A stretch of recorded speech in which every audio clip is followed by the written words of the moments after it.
Hello everyone, welcome back to Agricultural Sciences. This is Alok Dwivedi. So today we'll discuss about the topic soil colloids and silicate clay minerals.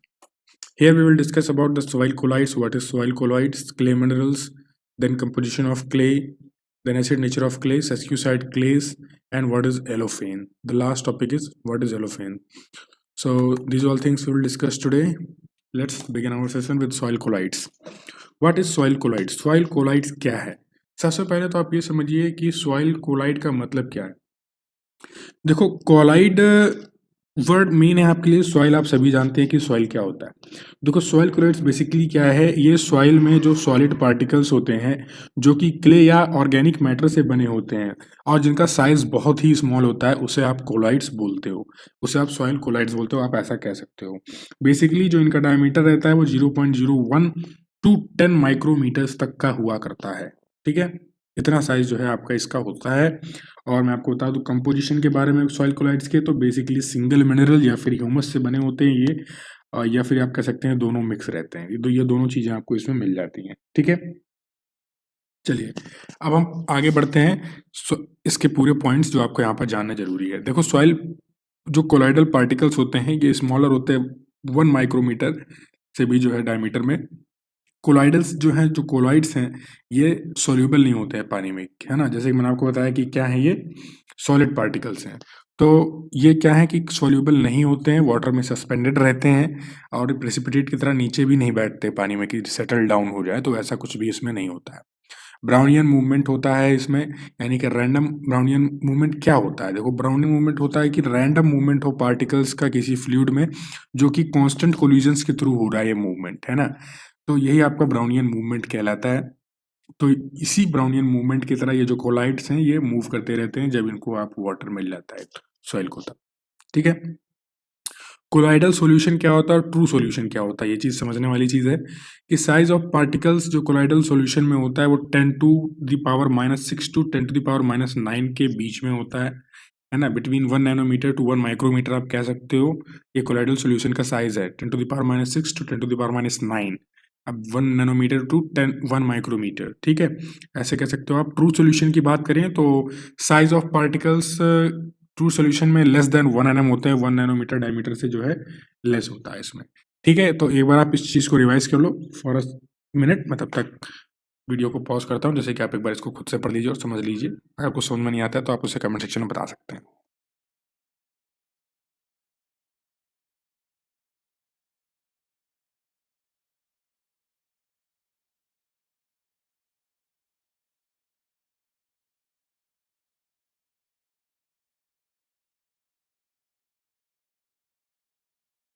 चलिए ठीक है, आगे बढ़ते हैं। अब हम लोग पढ़ते हैं क्ले मिनरल्स के बारे में। क्ले मिनरल्स क्या होता है, अभी आपने सॉइल कोलेट समझा, आप क्ले मिनरल्स के बारे में समझेंगे। देखो, मिनरल बेसिकली क्या है, एक नेचुरल अकरिंग, है ना। मैं एक यहाँ पे पेन ले लेता हूँ ब्रो, बिना पेन के मजा नहीं आता। देखो, ये क्या है, एक नेचुरल अकरिंग इनऑर्गेनिक सरफेस है।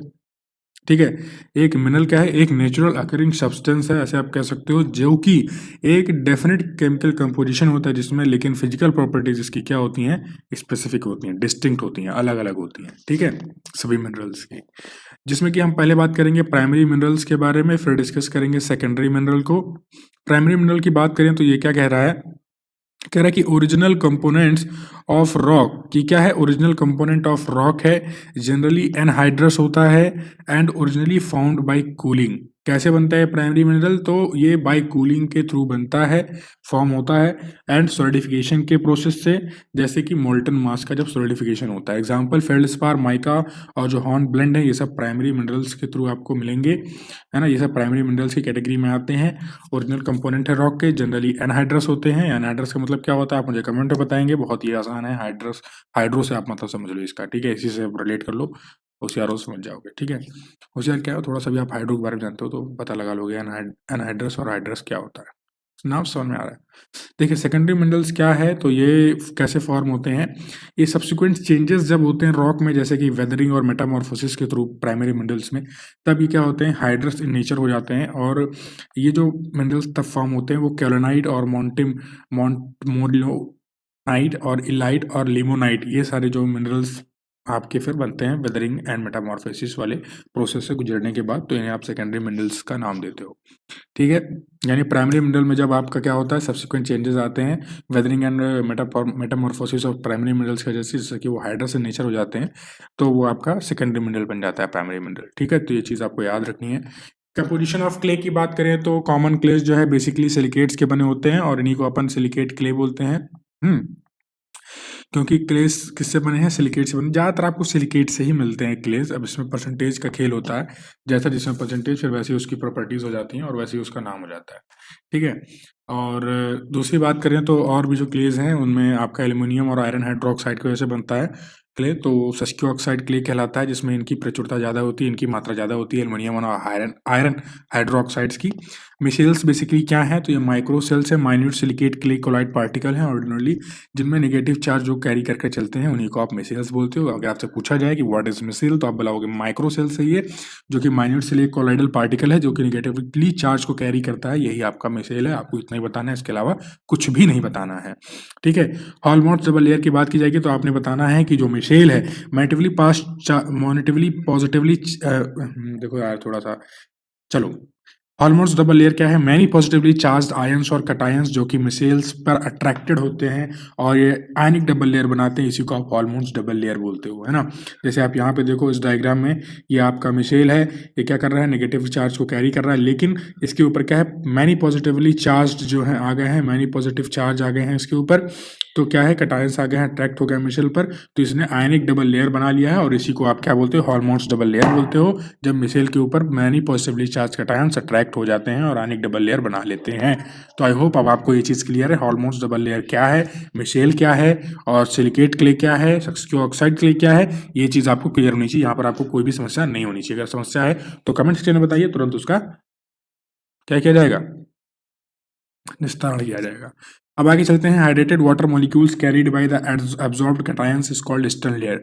अब जो हाइड्रेटेड वाटर मॉलिक्यूल्स हैं, ये क्या कर रहे हैं, एब्जॉर्ब्ड कैटायंस को कैरी कर रहे हैं, इसी को अपन बोलते हैं ईस्टर्न लेयर। ये देखो, ये जो हाइड्रेटेड वाटर मॉलिक्यूल्स हैं, ये हाइड्रेटेड वाटर मॉलिक्यूल्स हैं जो कि क्या कर रहे हैं, एब्जॉर्ब्ड कैटायंस को कैरी कर रहे हैं, water carried by absorbed cation, यानी कि एब्जॉर्ब्ड कैटायंस क्या कर रहे हैं, हाइड्रेटेड वाटर मॉलिक्यूल्स को कैरी कर रहे हैं, उसी को अपन ईस्टर्न लेयर बोले हैं। उसे क्या बोले हैं, ईस्टर्न लेयर। यानी कि जब एब्जॉर्ब्ड कैटायंस क्या कैरी करेंगे, हाइड्रेटेड वाटर मॉलिक्यूल्स, ठीक है, तो उसे क्या बोलेंगे आप कि वो ईस्टर्न लेयर है। देखो ध्यान से पढ़ लो, hydrated water molecules carried by absorbed cations, यानी एब्जॉर्ब कैटायंस के द्वारा जब हाइड्रेटेड वाटर मॉलिक्यूल्स कैरीड होते हैं तो उसे आप ईस्टर्न लेयर बोलते हो। एक और लेयर होती है गनी लेयर, भाई ये क्या होती है देख लो, ईस्टर्न लेयर के बीच में गनी लेयर होती है। तो some silicate clays in addition hold numerous water molecule, कुछ सिलिकेट क्लेज ऐसे होते हैं जो बहुत सारे वाटर मॉलिक्यूल्स यानी कि numerous number of water molecules को कैरी करते हैं और कैटायंस को भी एज वेल एज, और ये दोनों पैक्ड बिटवीन द प्लेट्स, जो प्लेट्स के बीच में जो है ये पैक्ड हो जाते हैं और that make up the clay micelle, जो क्ले मिशेल बनाते हैं इसी को अपन बोलते हैं गनी लेयर। क्या बोलते हैं, गनी लेयर, यानी ईस्टर्न लेयर के बीच में आपकी गनी लेयर हो गई, जिसमें कि number of water molecules carry करते हैं, कैटायंस भी होते हैं इसमें, है ना, सिलिकेट क्ले कैरी करती है इनको। अब आगे बढ़ते हैं, एसिड नेचर ऑफ क्ले क्या होता है, कैसे आप जो है कह सकते हो कि क्ले जो है एसिडिक है। तो इसी के बेसिस पर आपकी सॉइल भी एसिडिक हो जाती है फिर, है ना, इसी सब फैक्टर्स की वजह से। जैसे देखो, clay being negatively charged is attracted by and shifts to the positive anode like in acid radical in electrolytic medium, therefore clay is referred as clay acid. कह रहा होता क्या है कि जो क्ले है वो बीइंग नेगेटिवली चार्ज, वो नेगेटिवली चार्ज रहती है और attracted and shifts to the positive anode, और वो क्या होती है, पॉजिटिव एनोड की तरफ जाती है। किसकी तरफ जाती है, पॉजिटिव। देखो कैथोड क्या होता है, नेगेटिव होता है, कैटायन पॉजिटिव होता है, कैथोड नेगेटिव है, एनोड क्या है, पॉजिटिव होता है, इसीलिए लिखा भी है आगे देखो पॉजिटिव, देखो लिखा भी है ना।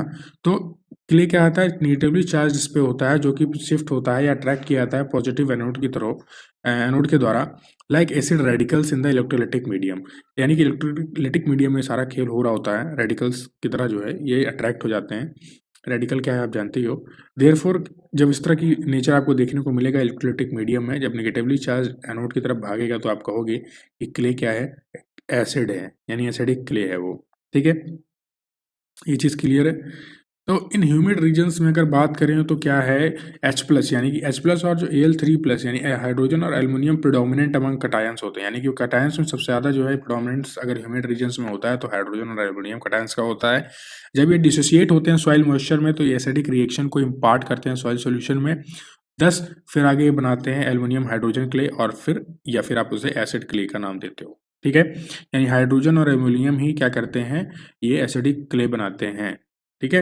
एरिड रीजन की बात करें तो यहाँ पर Ca2+ यानी कि कैल्शियम और मैग्नीशियम की प्रेडोमिनेंस होती है ये क्ले कॉम्प्लेक्स में, और ये सॉल्यूशन मोर और लेस न्यूट्रल होते हैं, है ना। मोर और लेस क्या होते हैं, न्यूट्रल होते हैं, और इस तरह के जो क्ले हैं ये आपकी कैल्शियम क्ले बनती है यहाँ पर, ठीक है। ह्यूमिड रीजन में बात करें तो जो प्रेडोमिनेंट कटायंस आपको देखने को मिलते हैं वो आपके कैल्शियम, एल्युमिनियम और हाइड्रोजन देखने को मिलते हैं। एरिड रीजन में बात करें तो यहाँ पे भी आपको कैल्शियम मिलेगा, मैग्नीशियम मिलेगा, पोटेशियम मिलेगा और सोडियम का जो है कटायंस यहाँ पर आपको देखने को मिलते हैं। अगर ऑर्डर ऑफ स्ट्रेंथ की बात की जाए सॉइल कोलाइड्स के फ्लक्कुलेट्स होने की, यानी कि सॉइल कोलाइड्स यानी कि सॉइल कोलाइड बनना, यानी कि जो गुच्छेदार मतलब यूँ कहें कि डीला जो छोटा-छोटा होता है, सॉइल पार्टिकल्स का जो सॉइल कोलाइड का सॉलिड पार्टिकल होता है ना? वो कैसे बनेगा? तो वो आपका जो है कैसे बनेगा? ये स्ट्रेंथ है, जिसमें आपका अगर एल्युमिनियम होगा तो ये जल्दी फ्लॉकलेट जल्दी बनाएगा सॉलिड पार्टिकल, है ना? इस डिक्रीजिंग ऑर्डर में है, एल्युमिनियम सबसे ज़्यादा, फिर हाइड्रोजन, फिर कैल्शियम, फिर मैग्नीशियम, फिर पोटेशियम, फिर लास्ट में सोडियम। तो इस तरीके से जो है फ्लक्चुएट्स स्ट्रेंथ आपको ऑर्डर स्ट्रेंथ दी हुई है।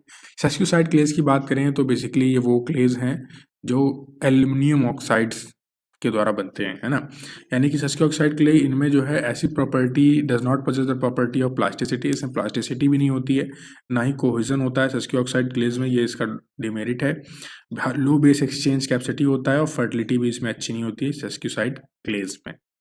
सिलिका कंटेंट की बात करें तो इसमें रिड्यूस्ड होता है आयरन एल्यूमिनियम ऑक्साइड्स यहाँ पर प्रिडोमिनेंट हो जाते हैं क्ले में, और इसीलिए इसको हम सेस्क्यू ऑक्साइड्स क्ले बोलते हैं। क्यों बोलते हैं? क्योंकि आयरन एल्यूमिनियम ऑक्साइड्स यहाँ पर क्या है, प्रिडोमिनेंट हो जाते हैं। तो ये चीज़ आपको यहाँ पर याद रखनी है।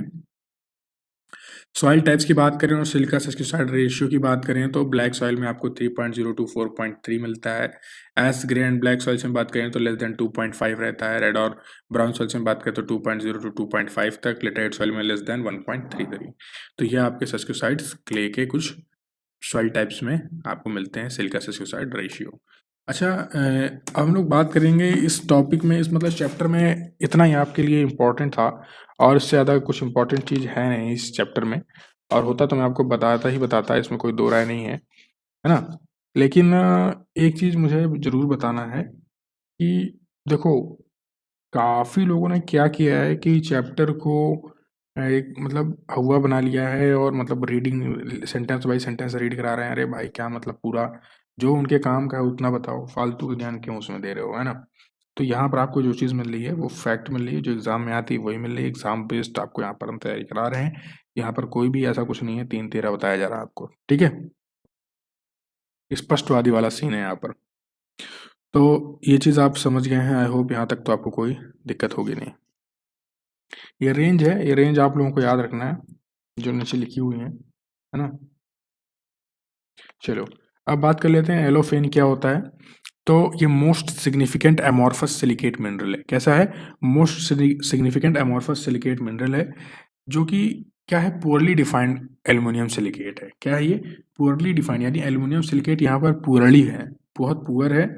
मोस्ट फ्लुएंट आपको ये कहाँ पे किस सॉइल्स में मिलता है एलोफेन? तो ये वॉल्केनिक ऐश और जो होती है उसमें आपको देखने को मिलता है, और हाई कैपेसिटी होती है टू एब्जॉर्ब कटायंस इसमें एलोफेन्स में। तो ये चीज़ के लिए क्या थी, मैंने ये इंपॉर्टेंट चीज़ था एलोफेन।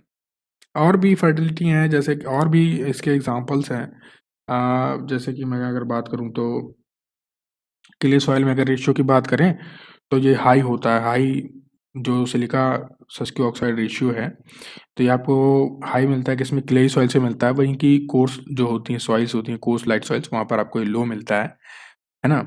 और क्या है कि हाई रेशियो, जो हाई बेस एक्सचेंज होता है, हाइग्रोस्कोपिक और फील्ड मॉइस्चर कैपेसिटी होता है, तो उनमें क्या होता है, और जो फर्टिलिटी होती है वो जनरल होती है इनमें, है ना? हाई रेशियो का मतलब क्या है? हाई रेशियो का मतलब यही है कि हाई बेस एक्सचेंज होगा उसमें, हाइग्रोस्कोपिक बढ़िया होगा, फील्ड मॉइस्चर कैपेसिटी उसमें बढ़िया होगा, और फर्टिलिटी भी क्या होगी? जनरल होगी। अब जैसे कि गिब्साइट होता है एक आपका, और एक जियोथाइट होता है ना? तो ये कॉमन है सॉइल्स में। तो आई होप ये चीज़ आपको यहाँ तक क्लियर है। एलोफेन भी आपको क्लियर हो गया, यहाँ पर आपको कोई डाउट नहीं एलोफेन में, है ना।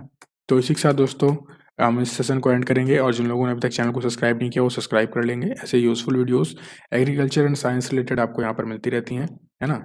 जो भी जनरल साइंस या जनरल अवेयरनेस आपको होनी चाहिए उससे रिलेटेड भी वीडियोस यहाँ पर आती हैं। सोशल मीडिया हैंडल्स पर आप मुझसे कनेक्ट हो सकते हैं, डिस्क्रिप्शन बॉक्स में उसका लिंक आपको दिया हुआ है। सो इसी के साथ दोस्तों जय हिंद, जय Bharat, have a great day.